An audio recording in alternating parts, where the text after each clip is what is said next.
मैं मौलाना फजलुर रहमान साहब से शुरू करना चाहता हूं क्योंकि परसों JUI का इजलास है, 2-3 रोज़ा इजलास है।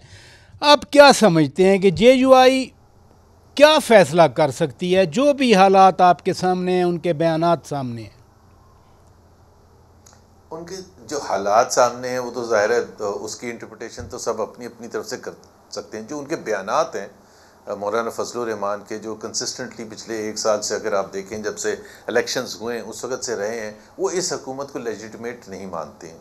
और वो कहते हैं, वो इस बात पर भी यकीन रखते हैं कि कुछ ना कुछ होना चाहिए कि जिससे ये जो प्रेजेंट पॉलिटिकल डेडलॉक है, जिसमें ज़ाहिर है पाकिस्तान फंसा हुआ है, जो कि है, जो सब एग्री करते हैं, उसका कुछ ना कुछ सद्भाव होना चाहिए कि Pakistan has to get out of this thing.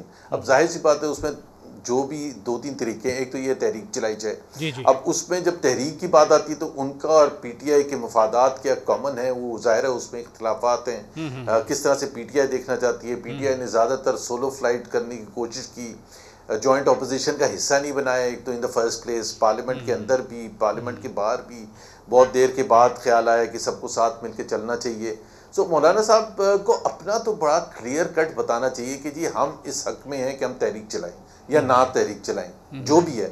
I think ये अगले और 6 महीने 1 साल इस तरह से नहीं गुजार सकते, बिकॉज क्लियर कट पोजीशन होनी चाहिए कि क्या आप हुकूमत को गिराने के लिए तहरीक चलाना चाहते हैं या नहीं चलाना चाहते।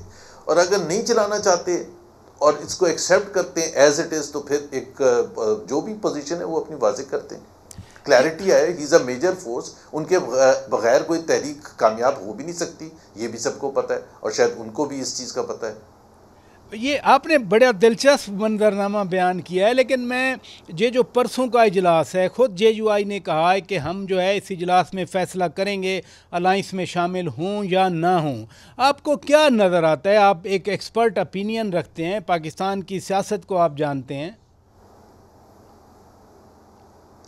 मेरा ख्याल है कि वो जॉइंट अपोजिशन को ज्वाइन तो करेंगे, लेकिन उस हद तक नहीं जाने के लिए तैयार होंगे कि जी ये एक एहतजाजी तहरीक का हिस्सा बने और जिसमें रोडों पर आना चाहिए, नहीं आना चाहिए। क्योंकि एक चीज़ जो है, जो मैं हमेशा समझता हूँ, देखें PTI के साथ उनके बहुत नरम गोशा हो सकता है कि PTI मुश्किल वक्त से गुजर रही है, लेकिन असल जो बुनियादी चीज़ है कि अगर आप वहाँ जाएं कि तहरीक चलाएं और हुकूमत को गिराएं, और उसके बाद ज़ाहिर है एक नया इलेक्शन हो, तो उसमें JUIF के हिस्से में क्या आएगा। बिकॉज जहाँ उनका सबसे ज़्यादा सपोर्ट बेस है KP में, वहाँ तो तहरीक इंसाफ ज़ाहिर है एक मेजर राइवल है। मेजर राइवल क्या, डोमिनेट करता रहा है पिछले 2013 से लेके अब तक। और अगर JUIF की जो रिप्रेजेंटेशन है KP असेंबली में और नेशनल असेंबली में कम हुई है, तो उसके सबसे बड़ा रीज़न तो PTI है। सो वो मुझे नहीं समझ आता कि वो कैसे इस चीज़ को फिट करेंगे सारे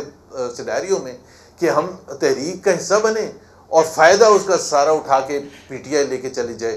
तो what do they get in the and?